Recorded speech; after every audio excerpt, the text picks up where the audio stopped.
बात करेंगे कारोबारी बंदिशों की। मुसलसल कारोबारी बंदिश से कराची के ताजिरों के अब सब्र का जो पैमाना है वो लबरेज हो चुका है और ताजिर रहनुमाओं ने सिंध हुकूमत को एक हफ्ते का अल्टीमेटम दे दिया। बिल्कुल ऐसा ही है। मुतालिबात ना माने जाने पर आइंदा हफ्ते से सड़कों पर आने का ऐलान भी कर दिया। कराची प्रेस क्लब में डॉक्टर फारूक सत्तार के साथ मुश्तरका प्रेस कॉन्फ्रेंस करते हुए ताजिर रहनुमाओं का कहना था कि SOPs की खिलाफ वर्जी के नाम पर कराची के ताजिरों का 50,000 रुपए का चालान किया जा रहा है और अब उनके जो सब्र का पैमाना है लबरेज हो गया। वो सवाल ये भी कर रहे हैं क्या नवाब शाह हो गया, सक्खर हो गया, वहां पर किसी पर 50,000 रुपए का जुर्माना किया गया है? सिंध हुकूमत 18वीं तरमीम का गलत इस्तेमाल कर रही है। अंजुमन ताजरान कराची इत्तेहाद जो है उनके चेयरमैन का कहना था कि सिंध हुकूमत बेहिस हो चुकी है, अल्लाह से मदद मांगने या एहतजाज करने के अलावा हमारे पास कोई रास्ता नहीं रह गया। हम देख रहे थे कि कुछ केसेस बढ़े थे सिंध में, जिसके बाद पाबंदियां मजीद बढ़ा दी गई थी, लॉकडाउन की जानिब गए थे। अब ये जुर्माने करने का कुछ मामला, चालान जो काटे जाए। बिल्कुल ऐसा ही है और अब तमाम ताजिर बरादरी हमारा साथ दें, अगले हफ्ते सड़कों पर निकलकर फैसला करेंगे, ये ताजिर बरादरान की जानिब से कहा जा रहा है। प्रेस कॉन्फ्रेंस से खिताब करते हुए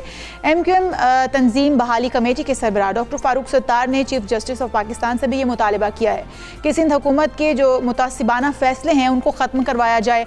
और हम देख रहे थे कि जब ये हालात इस कदर ख़राब हुए थे, केसेस ज़्यादा बड़े थे, तो उसके बाद ये सख्तियाँ ज़रा सख्त की गई। अब देखते हैं कि मसाइल हैं क्या, प्रॉब्लम्स क्या हैं, जुर्माने क्यों किए जा रहे हैं, चालान क्यों काटे जा रहे हैं। ऑल पाकिस्तान अंजुमन ताजरान सिंध के रहनुमा जावेद कुरैशी साहब हमारे साथ मौजूद हैं। जावेद कुरैशी, अस्सलाम वालेकुम, गुड मॉर्निंग सर। सर ये बताइएगा अभी किन मसाइल का सामना करना पड़ रहा है ताजिर बरादरी को, प्रॉब्लम है क्या, सिंध हुकूमत क्या बात नहीं सुन रही? हमजा साहब, पहले तो आपकी शुक्रिया कि आपने हमें हमारे मसाइल के लिए टाइम को दिया। दूसरी बात ये है कि सिंध गवर्नमेंट महसूस ये होता है कि ताजिर दुश्मनी पे उतर आई है।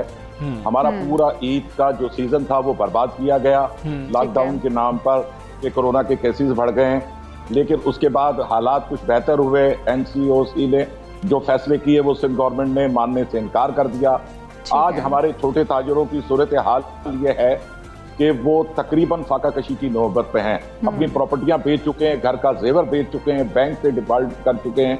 इस किस्म के मामलात हमारे बढ़ रहे हैं। हमें कहा जाता है सुबह 5 से 6 बजे आप अपनी शॉप खोलें और शाम 6 बजे बंद करते हैं। यहाँ से 4 बजे 5 बजे ऑफिस बंद होते हैं, वहां से हमारी शॉपें बंद होती हैं। तो एक बेहम ट्रैफिक जो है वो जाम होता है पूरे कराची का और लोग अफरा तफरी का शिकार होते हैं। इसके साथ हमारे साथ जो दूसरी सनतें जो जुड़ी हुई है, मैरिज हॉल और रेस्टोरेंट, उनका तो बिल्कुल खाना खराब कर दिया गया है गवर्नमेंट ने। और कोई वहाँ जो दिहाड़ीदार तबका है उसके मुतालिक आप ये देखें कि वहाँ खुदकुशियों का रुझान बढ़ चुका है। लोग इस वक्त उन्हें मतलब झोलियाँ उठा उठा कर गवर्नमेंट को बदवा दे रहे हैं और हमारे पास इतनी सख्त अब बाकी नहीं है कि हम लोगों को, अपने मुलाजमीन को कहाँ से सैलरी देंगे। जावेद कुरैशी साहब, आपकी इस हवाले से हुकूमत से कोई बात हुई, अपने मुतालिबात तजावीज़ आपने हुकूमत के सामने रखी हैं, और अगर रखी हैं तो रिस्पांस क्या मिला है आपको? क्यों नहीं आखिर आपके मुतालिबात माने जा रहे हैं? देखिए इशाल, मसला कुछ भी नहीं है। हमें गवर्नमेंट ने बराह रास्त हमारे किसी भी एक नुमाइंदे से रब्ता नहीं किया है। अच्छा। गवर्नमेंट सिर्फ कोरोना का आड़ लेकर इन छोटे ताजिरों को, और जो हमारा मुल्क एक माशी तरक्की की तरफ चल पड़ा था, उसमें अब रुकावटें पैदा हो चुकी है। रही जब भी सिंध गवर्नमेंट ने या NCOC ने कभी भी हमारे किसी एक ताजिर से भी राब्ता करके मुशावरत नहीं की गई। ये अपने फैसले खुद करते हैं और वो इन ताजिरों पे थोप दिए जाते हैं। आप देखें कि कराची के अंदर NF 249 का इलेक्शन हुआ, सिंध के अंदर बदीन के अंदर इलेक्शन हुआ, रैलियां निकली फलस्तीन से इज़हार यकजहती के लिए। दूसरे मामला देख रहे हैं, उधर कोई कोरोना नहीं आता, लेकिन जब बिजनेस हम करने शुरू करते हैं तो वहाँ कोरोना इतना तेजी से फैलता है कि वो कहते हैं कि सब कुछ बंद कर दिया जाए। ठीक है कुरैशी साहब, ये बताइएगा कि SOPs की बात हो रही है, फिर ये जो चालान किए जा रहे हैं 50,000 रुपए तक के, उस पर भी आप लोगों को एतराज़ है? क्या SOPs पर अमल दरामद नहीं किया जा रहा, फिर चालान किए जा रहे हैं, या फिर कोई और वजह है जिस लिए चालान किए जा रहे हैं? देखिए जी, वो बात यह है कि हम अपने जो छोटे जो ताजिर हैं उनकी जिम्मेदारी तो हम कबूल कर सकते हैं, लेकिन कस्टमर की जिम्मेदारी हम कैसे कबूल करेंगे? अब वो वहां जो 50,000, आप 50,000 की, मैं आपको 2 लाख रुपए की भी रसीदें दिखा सकता हूं कि उन्होंने जो वजह क्या होती है सर के ऊपर? वजह सिर्फ यही है कि जी आपने यहाँ रश किया हुआ है, आपने कुछ किया हुआ है। सिर्फ ये किया जा रहा है कि ये ताजिर जिंदा ना रहे इस मुल्क पे, जो इस मुल्क के लिए खुशहाली का बाइस बनना चाहता है। वो इसके ऊपर तमाम पाबंदियां आ जाती हैं।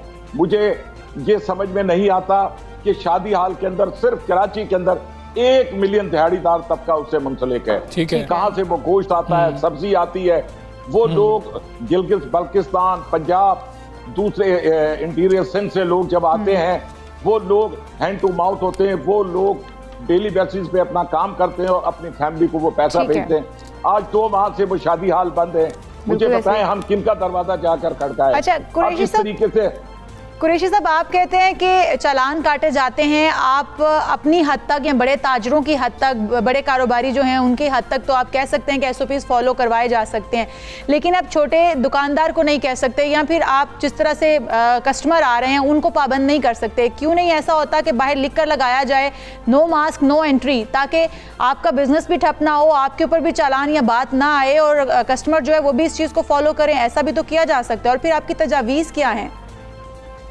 देखिए इशाल, आपने जो बात कही, छोटा ताजिर हो या बड़ा ताजिर, वो हमारा ताजिर है जी। हम इस चीज का फर्क महसूस नहीं करते कि ये बड़ा ताजिर है या छोटा। हम जिनको रिप्रेजेंट करते हैं वो हमारे लिए सब बराबर है।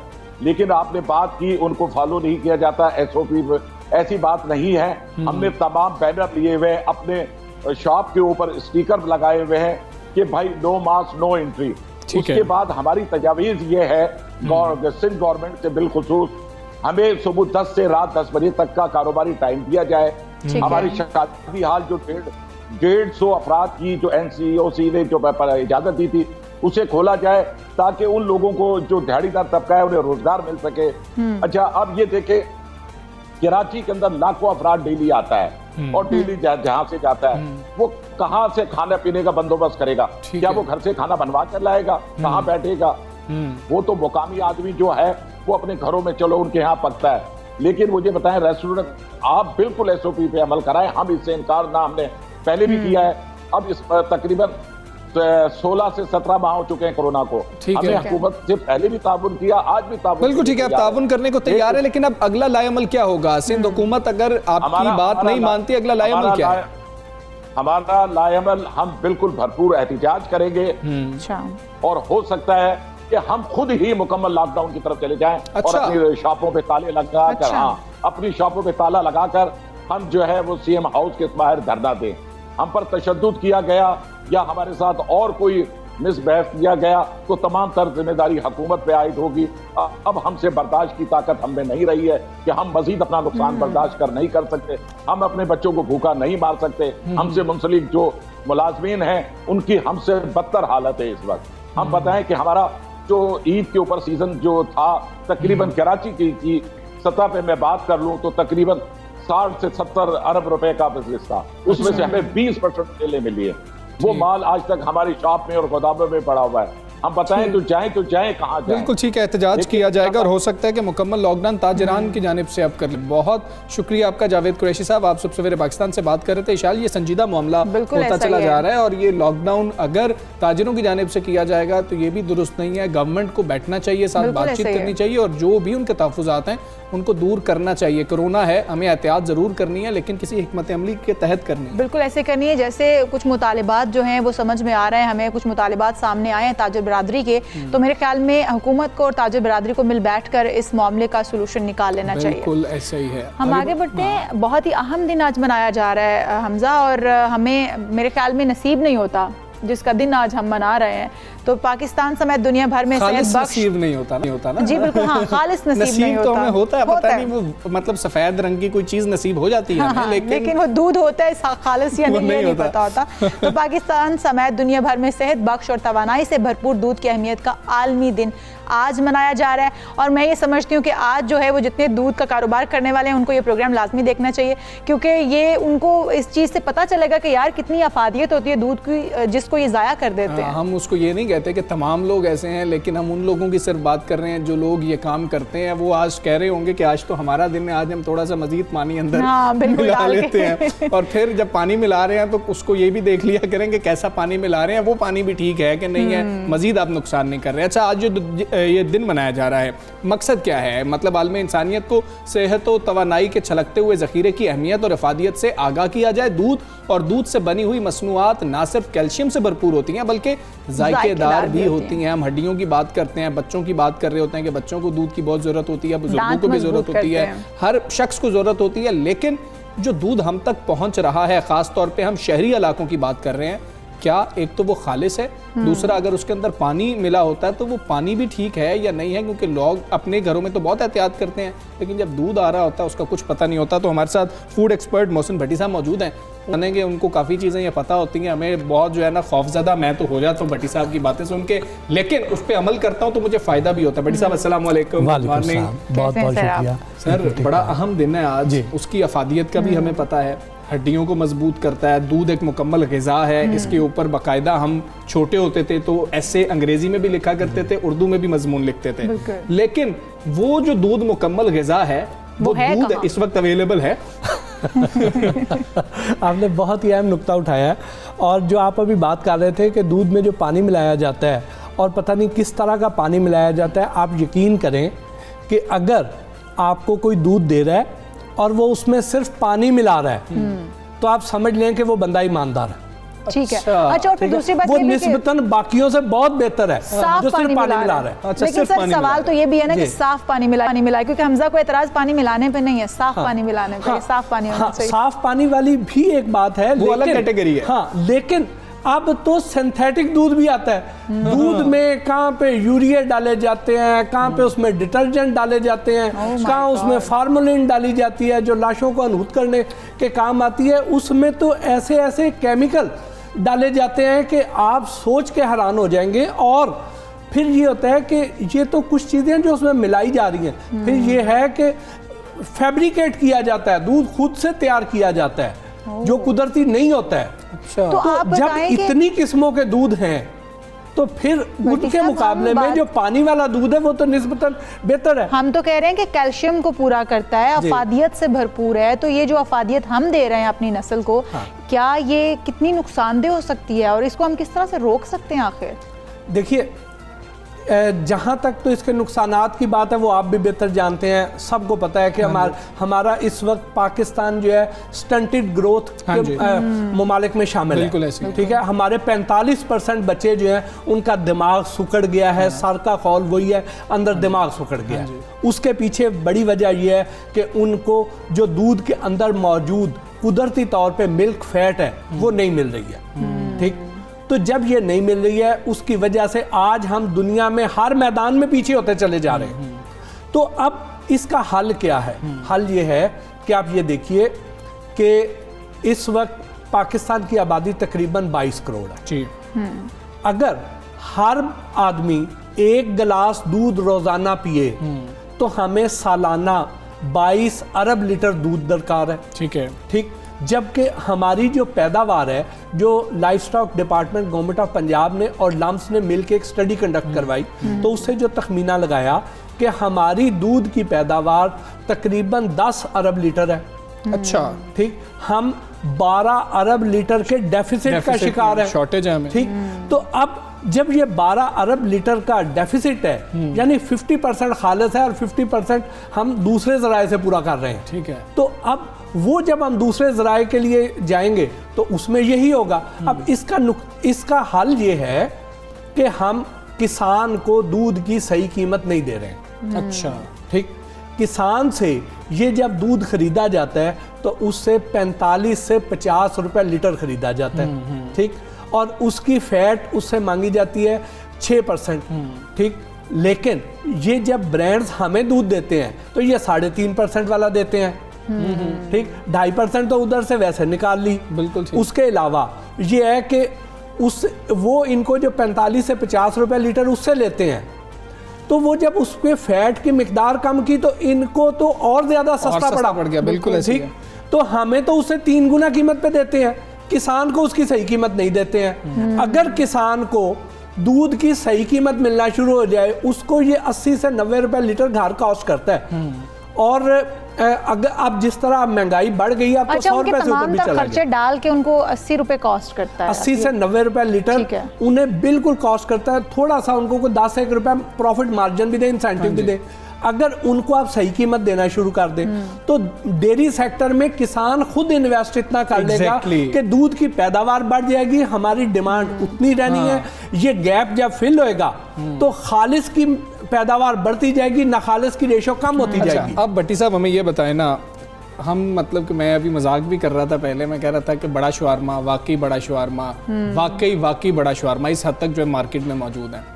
खालिस दूध, वाकई खालिस दूध, असली वाकई खालिस दूध, ये हम क्लेम कर रहे होते हैं। अल्लाह की कसम खालिस दूध। एग्जैक्टली ये मतलब कि एंड है ना इस पे। हमें किसकी बात पे यकीन करना चाहिए? हमारे पास कोई लिटमस टेस्ट मौजूद है कि जो हम कर सके, हमें मालूम हो सके ये दूध है कि नहीं है और फिर ये खालिस है या नहीं है? जी, उसके लिए कुछ टेस्ट ऐसे हैं जो आप घर पे परफॉर्म कर सकते हैं। अच्छा, ठीक, जिससे आप चेक कर सकते हैं। और कुछ ये है कि उसके लिए आपको लेबोरेटरी में जाना पड़ेगा। जो टेस्ट हम घर पे कर सकते हैं उनमें अव्वलीन ये है कि अगर आपके घर में जो दूध आ रहा है वो रूम टेम्परेचर पे 4-5 घंटे पड़ा रह गया है, ठीक है, और ख़राब हो गया है, ठीक है, तो इसका मतलब ये है कि वो दूध जाली नहीं था, ठीक है, अच्छा, उसमें फार्मोलिन या दूसरे केमिकल्स नहीं डाले गए थे। ठीक है। क्योंकि अगर उसमें दूसरे केमिकल्स डाले जाएंगे तो उसमें जो मौजूद बैक्टीरिया है वो मर जाएगा। दूध खराब किस वजह से होता है कि वो बैक्टीरिया एक्टिवेट होता है और दूध फट जाता है। दुरुस्त बात। ठीक,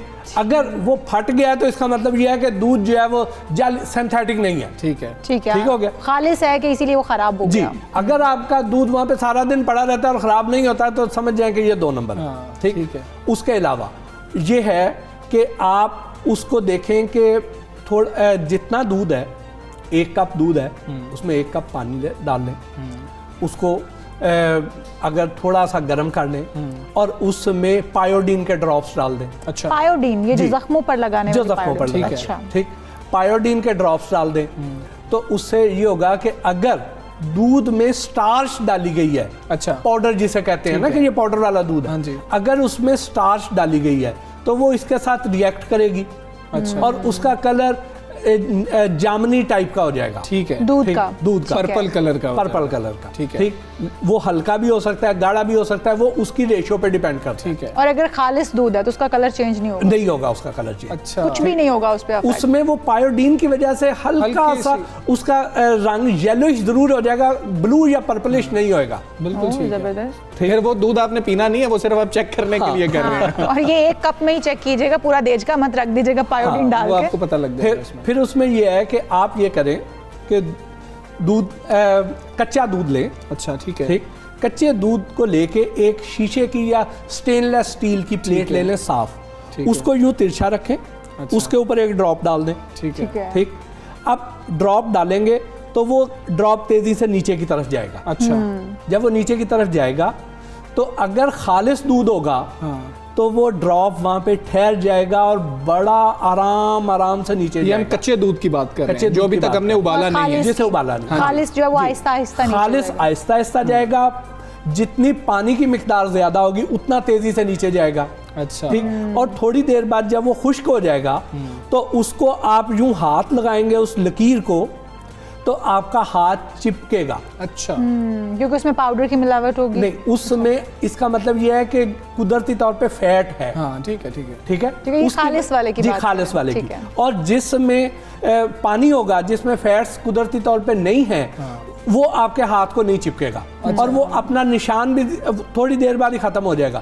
खालिस दूध वाले की निशान बड़ी देर तक रहेगा जी। ठीक है। भट्टी साहब, अब एक और मसला भी है, जब शहर में हम किसी को खालिस दूध दे देते हैं ना, कोई अच्छा बेचारा इंसान है वो खालिस दूध देता है, घर पूरे का पेट खराब हो जाता है, वो कहते हैं कि जी इसका दूध तो ठीक नहीं है, ये कितना मसला है? ये बड़ी बदकिस्मती है कि हम बदकिस्मती से हमें जब खालिस नहीं मिलता है तो फिर यही होता है कि जब हमें खालिस चीज़ मिलेगी तो वो मैदा उससे यूज टू नहीं होता, वो उसे एक्सेप्ट नहीं करता। बिल्कुल ठीक है। अब आप देखें कि मिलता ही नहीं है खालिस दूध। जो आपने पैरामीटर्स बताए, हम ला के अपनी लैब में उनको चेक भी कर लेते हैं, पता चला जी हमें खालिस दूध नहीं मिल रहा, फिर क्या करना चाहिए? क्या पैकेट का दूध यूज कर लें या क्या करें? फिर हम उसके साथ जाके लड़ाई मोल लें। कार्रवाई क्या करवा सकते हैं अगर हमें मालूम हो जाए कि ये शख्स हमें 2 नंबर दूध बेच रहा है, फिर हम कार्रवाई क्या करेंगे? आप उसके लिए ये करें कि जो तो पंजाब के रहने वाले लोग हैं वो इस लिहाज से खुश नसीब हैं कि यहाँ पे पंजाब फूड अथॉरिटी बहुत ज़्यादा काम कर एक्टिव रही है, बिल्कुल। एक्टिव है।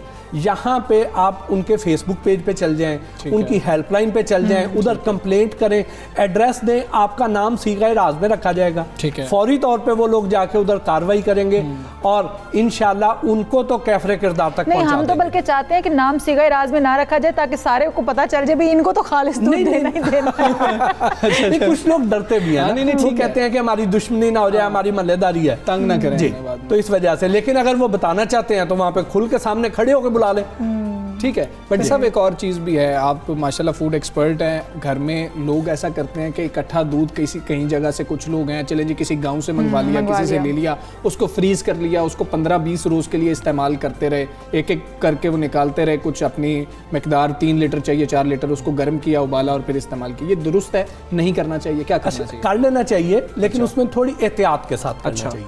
नंबर 1 एहतियात ये है कि जब भी आप दूध को फ्रीज करें, ये बड़ा सेंसिटिव आइटम है, तो -18 डिग्री टेम्परेचर को मेंटेन करें। अच्छा जी, कुछ लोग ये समझते हैं कि 0 डिग्री पे जम जाएगा, तो 0 डिग्री पे नहीं जमेगा, -18 इसके लिए रिक्वायर्ड है। अगर उनके फ्रीजर का टेम्परेचर मुस्तकिल तौर पे -18 रहता है तो वो 15-20 दिन क्या महीना भी इसको फ्रीज कर लें। अच्छा, ठीक है। तो दूसरी बात कि जब टोटली आइस बन जाना चाहिए। जी, आइस बन जाना चाहिए। उसके बाद आप उसके पोर्शन साइज करके उसको फ्रीज करें। ठीक है, ठीक, एक बड़े बर्तन में ना करें, बॉटल में कर लें, हाँ जी। कि वो एक बोतल निकालें, ठीक है, वो इस्तेमाल करें और वो इस्तेमाल करें, दूसरी अंदर रहने बिल्कुल दें। ठीक है। ठीक, उसको एक दफा मेल्ट करके फिर दोबारा फ्रीज ना करें। हाँ, बिल्कुल अच्छा, ठीक। एक और चीज भी है कि क्या कच्चा ही, जिस तरह आपने कहा कि फ्रेश दूध आया है, आपने इकट्ठा लाया, उसी तरह से उसको फ्रीज कर दें या फिर उसको बॉईल करने के बाद, ठंडा करने के बाद फ्रीज करें? नहीं, उसको कच्चे को ही रख दें। अच्छा, ठीक है। ठीक है। बहुत शुक्रिया भट्टी साहब, आप आए और हम उम्मीद करते हैं कि हम आएंगे, हमें मालूम हो पाएगा, जो इस तरह से फूड एक्सपर्ट हैं हमें बता रहे होते हैं कि आपके लिए ये चीज़ बेहतर है, ये नहीं है, साथ हमें निशानियां बताई जाती हैं, आप ऐसे चेक कर सकते हैं। तो ये हम सबको पता होना चाहिए कि अगर हम किसी चीज़ के पैसे दे रहे हैं तो हमें वो चीज़ वैसी ही मिल रही है जिसके हम पैसे दे रहे हैं या नहीं, और दूसरा आपकी सेहत पर बुरे असरात होते हैं। भट्टी साहब बहुत शुक्रिया। हम ही ले पा रहे हैं, ये भी बड़ी इंपॉर्टेंट चीज़ है कि हम नुकसानात तो नहीं कहीं ले रहे। बहुत शुक्रिया सर आपके वक्त का, और हम यहाँ पर एक ब्रेक ले लेते हैं। ब्रेक के बाद आप वापस कहीं मत आएंगे। जाइएगा, स्टे विद अस।